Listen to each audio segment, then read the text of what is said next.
ഏത് കൺട്രി എടുത്താലും അവിടെ ഇൻഷുറൻസ് ഇമ്പോർട്ടൻ്റ് ആണ്.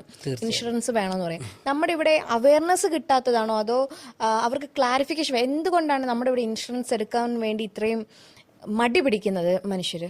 നമ്മളിവിടെ മടി പിടിക്കുക എന്നുള്ളതല്ല, നമ്മൾക്കൊരു വാഹനം ഉണ്ടെങ്കിൽ ആ വാഹനത്തിന് ഇൻഷുറൻസ് എടുക്കുക എന്നുള്ളത് മാൻഡേറ്ററിയാണ്. നമ്മളൊരു 2 വീലർ അല്ലെങ്കിൽ 4 വീലർ ആയിട്ട് റോഡിലേക്ക് ഇറങ്ങണമെങ്കിൽ ഇൻഷുറൻസ് നമ്മൾ വാലിഡ് ആയിരിക്കണം. അല്ലെങ്കിൽ നമ്മൾ പോലീസിൻ്റെ ചെക്കിംഗ് ആണ്. പക്ഷേ ഹെൽത്ത് ഇൻഷുറൻസ് എടുത്തില്ല എന്ന് പറഞ്ഞുകൊണ്ട് ഒരിക്കലും ഒരു ചെക്കിങ് ഉണ്ടാവില്ല. ലൈഫ് ഇൻഷുറൻസ് എടുത്തില്ല എന്ന് പറഞ്ഞുകൊണ്ട് യാതൊരു പ്രോബ്ലംസും ഉണ്ടാകുന്നില്ല. അതിന് കാരണം എന്താണെന്ന് വെച്ചാൽ ഇൻഷുറൻസിൻ്റെ അവയർനെസ് ജനങ്ങൾ കുറവാണെന്നുള്ളതാണ്.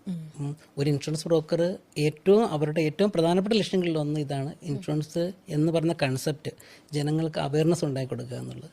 ഇൻഷുറൻസ് ഒരാൾ ഇൻഷുറൻസ് എടുക്കുന്ന എപ്പോഴും അയാൾക്കൊട്ടും ആവശ്യമില്ലാത്ത സമയത്താണ്. ഫോർ എക്സാമ്പിൾ, ഒരു ഹെൽത്ത് ഇൻഷുറൻസ് എനിക്ക് ആവശ്യമുണ്ടെങ്കിൽ എനിക്ക് യാതൊരു അസുഖം ഇല്ലാതിരിക്കുന്ന സമയത്താണ് ഞാൻ ഇൻഷുറൻസ് പോളിസി എടുക്കുന്നത്. നാളെ എനിക്ക് എന്തെങ്കിലും ക്രോണിക് ഒരു ഡിസീസ് ഉണ്ടായി, ആ സമയത്ത് ഞാൻ ഇൻഷുറൻസ് പോളിസി എടുക്കാൻ വേണ്ടി ചെന്നാൽ ഇൻഷുറൻസ് കമ്പനി തരില്ല. അതായത് നമ്മൾ ഓരോ ആൾക്കാർക്കും അവർക്കൊട്ടും ആവശ്യമില്ലാത്ത കാലഘട്ടത്തിലാണ് ഇൻഷുറൻസ് എടുക്കുന്നത്.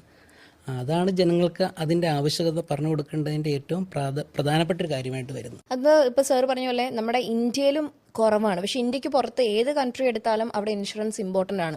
ഇൻഷുറൻസ് വേണമെന്ന് പറയും.